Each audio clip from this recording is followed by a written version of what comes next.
रोटी वाले ससुराल में चावल को तरसी बहू। भैंस की आंख, आज तो आटा कितना गीला हो गया है, लोई करने में गोंद की तरह हाथ में चिपक रहा है। इतनी भयंकर गर्मी में रोटी बनाना मुझे भसूड़ी लगती है, मगर मेरे भुक्कड़ ससुराल वालों को रोटी ही चरनी है। गर्मी से पसीने पसीने होकर बेचारी बहू रोटी बनाने में लगी पड़ी थी, तभी ननद किचन में आती है। चारू भाभी, आप इतनी सारी रोटी बनाकर रख कर एवं ही ठंडी कर रही हैं। वहाँ सबकी प्लेट खाली पड़ी है, कम से कम परोस तो देती लाकर। ऑर्डर तो ऐसे झाड़ रही है जैसे 5 स्टार होटल में खाने बैठी है। मोटी भैंसी हप्सन कहीं की, खा खा कर स्लीप वेल का गद्दा बनी पड़ी है। किसी पतले दुबले आदमी पर बैठ जाए तो उसका दम निकल जाए। भाभी, आप मुंह में क्या खिचड़ी पका रही हो? चलकर रोटी परोस दीजिए। चारू किलस कर काव्या पर भड़क जाती है। काव्या, जब तुमने डाइनिंग टेबल से किचन तक आने का कष्ट कर ही लिया है तो ले जाकर सर्व कर देना। इतनी गर्मी में मैं बनाऊं भी, परोस कर खिलाओ भी, ठेका थोड़ी लिया है।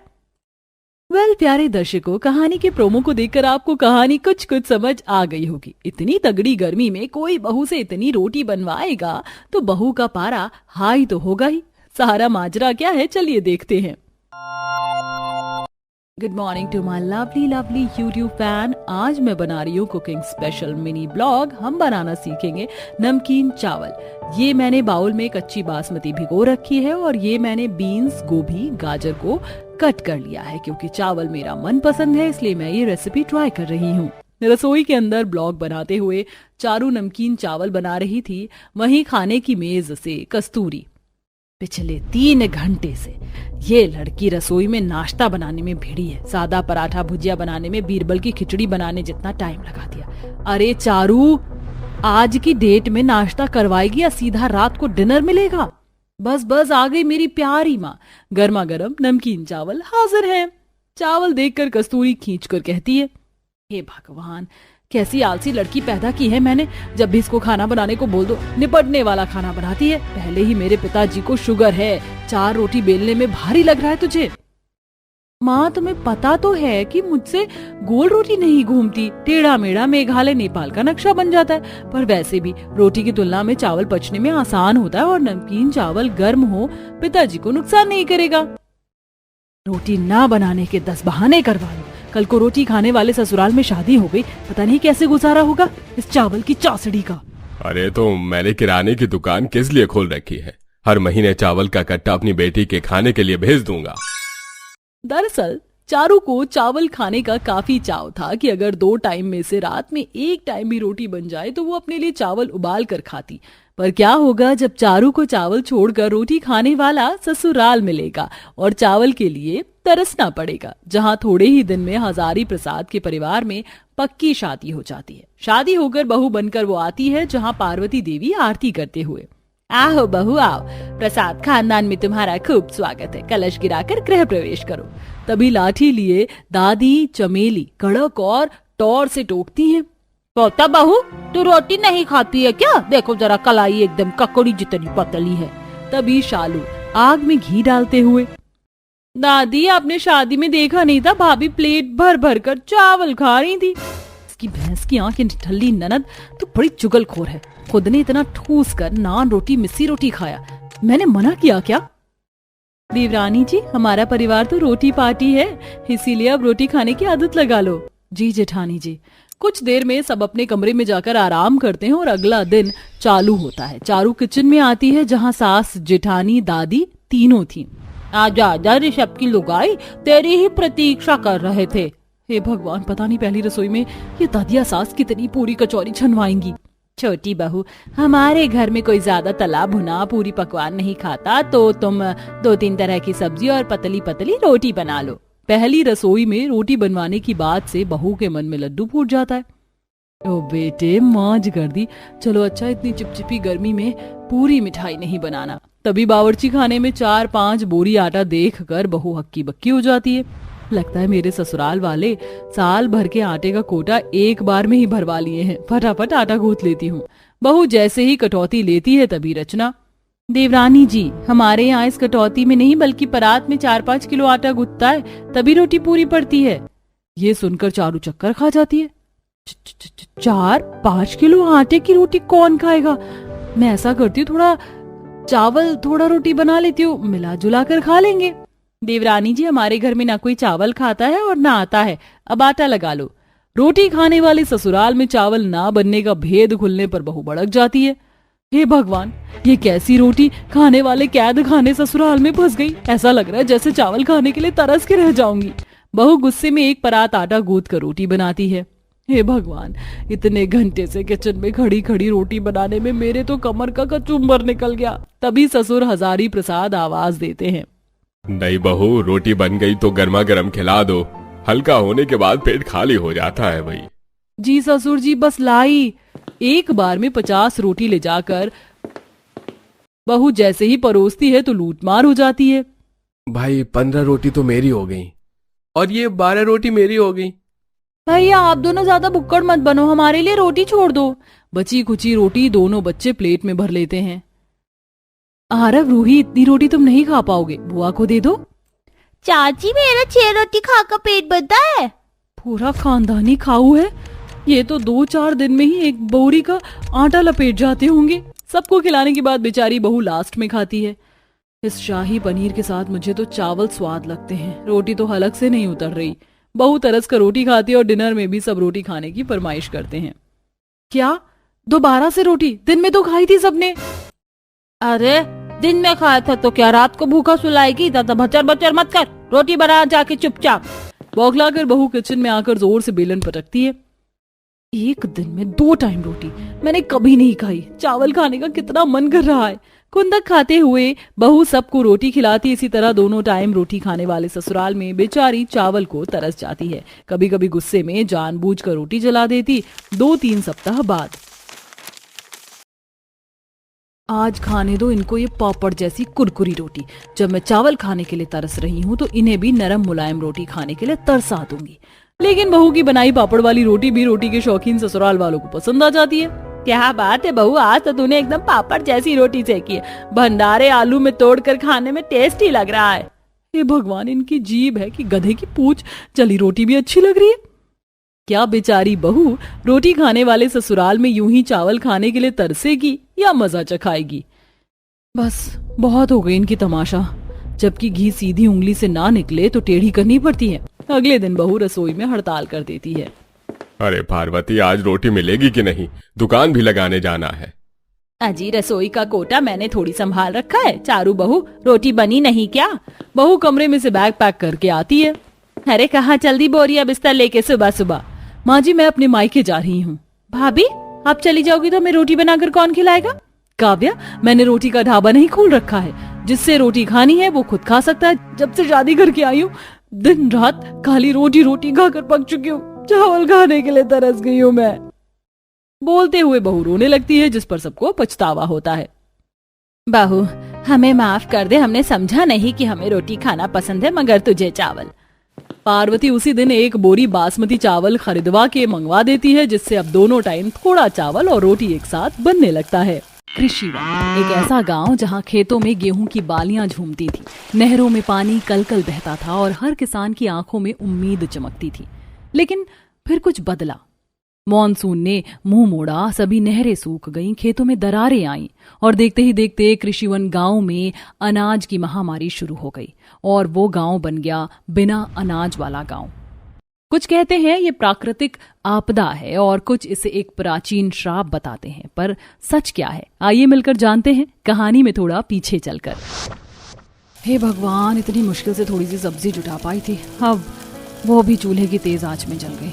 अब मुझे इसमें पानी मिलाना पड़ेगा।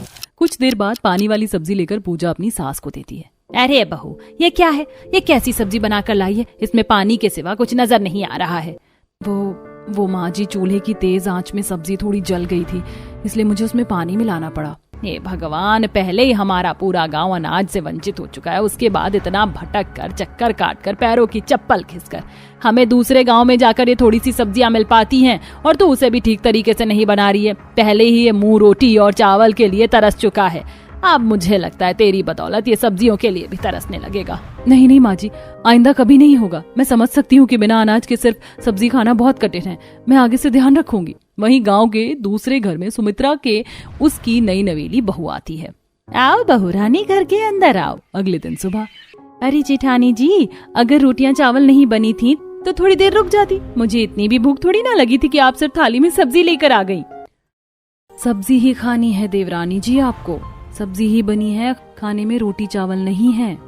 क्या सब्जी के साथ कोई दूसरा अनाज खाने को नहीं मिलेगा? लेकिन क्यों? दरअसल सीता, तुम ऐसे गांव की बहू बनी हो जिस गांव में अनाज नहीं है। ये गांव बिना अनाज का है। इस गांव में चावल, गेहूं, बाजरा, तिल, सरसों, जो जैसे अनाज की खेती नहीं होती। इस बिना अनाज वाले गांव में व्यक्ति जैसे तैसे करके चुन बीच कर सब्जियां लाते हैं और वही खाते हैं। क्या बिना अनाज वाला गांव? जहाँ तक मुझे पता है गांव में तो अनाज की अच्छी फसलें होती हैं, लेकिन मैं तो पहली बार सुन रही हूँ बिना अनाज वाला गांव जहाँ अनाज की महामारी है। ये भगवान, अब क्या होगा? ठीक है, लाइए मैं यही सब्जी और ये पानी ही खा पी लेती हूँ। चिंटू मेरा प्यारा बेटा, जिद मत कर, देखिए सब्जी खा ले, नहीं तो कुछ देर बाद इस भीषण गर्मी में सब्जी भी खराब हो जाएगी और इसमें से बास आने लगेगी। माँ, वो मुझे ये रूखी सब्जी की नहीं, अनाज की भूख है, मुझे रोटी खानी है माँ, रोटी। कहाँ से ला कर दूं बेटा मैं तुझे रोटी, जब हमारे इस गांव में अनाज की अकाली पड़ी हुई है। अगले दिन सुबह कड़ी धूप में पटपटाती गांव की सभी औरतें अनाज की तलाश में निकलती हैं, जहां वह देखती हैं कि सभी उपजाऊ जमीन सूख कर बंजर हो चुकी हैं। मुझसे अब और नहीं चला जा रहा है, इतनी दूर आने के बाद भी हमें ना तो कहीं कोई अनाज मिला और ना ही कोई सब्जी।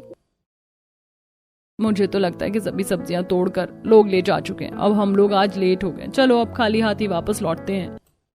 वहीं दूसरी तरफ दीपा के घर में उसका भाई दस्तक देता है। भैया आप यहाँ?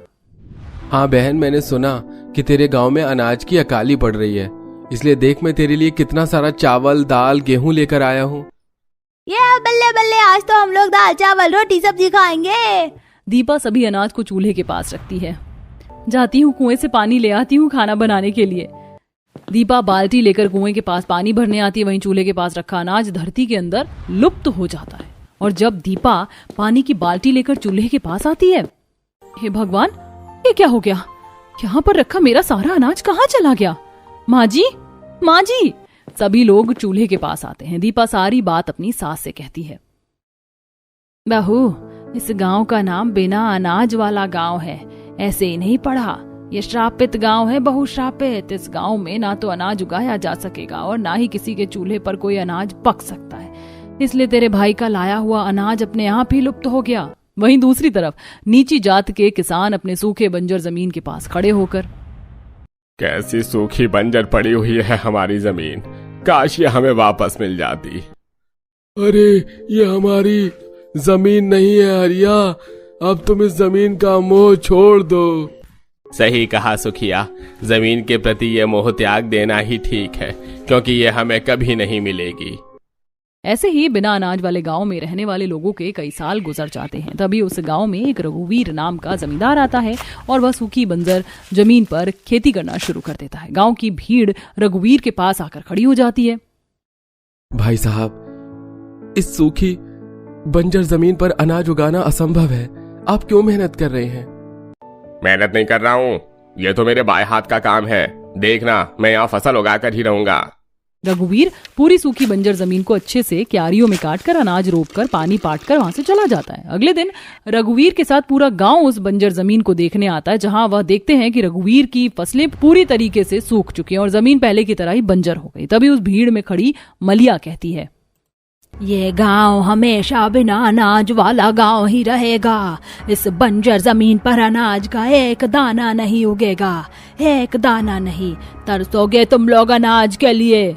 इतना कहकर मलिया अपनी कुटिया की तरफ जाने लगती है कि तभी वहां खड़ी पंखुड़ी को ये बात खटकती है और वह भी मलिया के पीछे पीछे उसकी कुटिया में पहुंचती है। तो मैं यहाँ क्यों आई हो? आपकी बातों ने मुझे परेशान किया, इसलिए मैं यहाँ आई हूँ। आखिर आपने ऐसा क्यों कहा कि ये गांव अनाज के लिए तरसेगा? आपकी बातों से मुझे लगता है कि आपको कुछ रहस्य जरूर पता है इस गांव के बारे में। मैं आपके आगे हाथ जोड़ती हूँ, अगर आप कुछ जानती हैं तो भगवान के लिए मुझे बताइए। तो मुझे भली लगती है बेटी, इसीलिए मैं तुझे बता रही हूँ। मैं इस गांव में अपने अपाहिज बेटे के साथ रहती थी। मेरा बेटा अन्नपूर्णा माता का बहुत बड़ा भक्त था।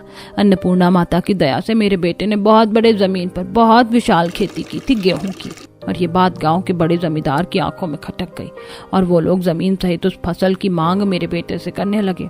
और जब मेरे बेटे ने ऐसा नहीं किया तो पत्थर चला चला कर दौड़ा दौड़ा कर मेरे बेटे को लोगों ने मार दिया। मेरा बेटा अपाहिज चाह कर भी अपनी जान नहीं बचा पाया। तभी उस दिन साक्षात अन्नपूर्णा माता वहां प्रकट हुई और इस पूरे गांव को श्राप देकर गई कि ये गांव अनाज के बिना एक एक दाने के लिए तरसेगा। मैं आपकी तकलीफ को समझ सकती हूँ, पर अब आप मुझे बताइए इसका निवारण क्या है? इसका निवारण एक ही है बेटी। जिस तरह से उस बड़े जमींदार ने दलील वर्ग के लोगों की जमीन और फसलों को छीना है, अगर वो उन्हें लौटा दे तो हो सकता है कि अन्नपूर्णा माँ अपने श्राप को वापस ले ले। अब अगले ही दिन पंखुड़ी दलील वर्ग के लोगों से उनकी डॉक्यूमेंट्स लेती है और जाकर सरकारी दफ्तर में गैर कानूनी तौर से छीनी जमीन के ऊपर कार्रवाई करवाती है। कुछ दिन बाद अथॉरिटीज त्रिवेदी को बुलाते हैं। देखिए, आपके ऊपर पंखुड़ी जी ने 420 की धारा लगाई है, जिसमें आपने फर्जी रूप गरीब लोगों की जमीन को हड़पी है। अगर आप उनकी जमीन वापस नहीं करते हैं तो सभी जमीनों को सरकार खुद ब खुद आपसे ले लेगी और साथ ही आपको जेल की कड़ी कार्रवाई में भी रखा जाएगा। नहीं नहीं नहीं सर, आप ऐसा मत कीजिए। मैं सभी की जमीन को उनके जमीन के कागजात के साथ लौटा दूंगा। अगले दिन पंखुड़ी त्रिवेदी के साथ सभी दलील वर्ग के लोगों को उनकी जमीन के कागजात वापस करती है। अरे, अपने हाथ में अपने जमीन के कागजात पाकर हम बहुत खुश हैं। अब हम चाहते हैं कि एक बार दूसरे गांव से अनाज का बंदोबस्त करके हम लोग खिचड़ी का भोग बनाकर अन्नपूर्णा माँ को चढ़ाएं और पूरे गांव में भंडारा करवाएं। ठीक है, ये तो बहुत अच्छी बात है। अब अगले ही दिन डरते डरते पंखुड़ी दूसरे गांव से अनाज का बंदोबस्त करवाती है। हे भगवान, मैंने ये अनाज मंगवा तो लिया, पर कहीं ऐसा ना हो मां अन्नपूर्णा का भोग बनने से पहले ही अनाज लुप्त हो जाए। अब देखते ही देखते खिचड़ी का भोग बनकर तैयार हो जाता है। सभी लोगों को थोड़ी हिम्मत मिलती है। अन्नपूर्णा माता को खिचड़ी का भोग चढ़ाया जाता है। दूसरी तरफ गांव का हर एक परिवार जमीन पर बैठकर खिचड़ी का प्रसाद खा रहा होता है कि साक्षात अन्नपूर्णा माता वहां प्रकट होती हैं अपनी दिव्य रोशनी के साथ। अन्नपूर्णा माता आ गई। गांव वालों, देखो, साक्षात अन्नपूर्णा माता यहाँ प्रकट हुई हैं। आपके चरणों में कोटि कोटि प्रणाम अन्नपूर्णा माता। आपकी दया से आज कई साल बाद हमारा ये गांव अनाज का भोजन ग्रहण कर रहा है। चिंता मत करो मलिया, अब तुम्हारा ये गांव प्रतिदिन अनाज का भोजन ग्रहण करेगा, क्योंकि मैंने अपनी दिव्य दृष्टि से देखा कि कैसे एक स्त्री ने अपनी बल बुद्धि का इस्तेमाल करके दलित लोगों का जमीन उन्हें वापस दिलाया। मैं ये सब देखकर बहुत प्रसन्न हुई, इसलिए अब मैं अपना श्राप वापस लेती हूँ और ये वरदान देती हूँ कि अब ये सारा बंजर जमीन उपजाऊ हो जाएगा। इस जमीन पर उगी छोटी से छोटी चीज विशाल रूप में उगा करेगी, जिससे इस पूरे गांव को अनाज का अभाव कभी नहीं होगा। इस दिन के बाद से कृषिवन गांव का श्राप हमेशा हमेशा के लिए खत्म हो जाता है और साथ ही सारे किसानों की जिंदगी हमेशा के लिए खुशहाल हो जाती है।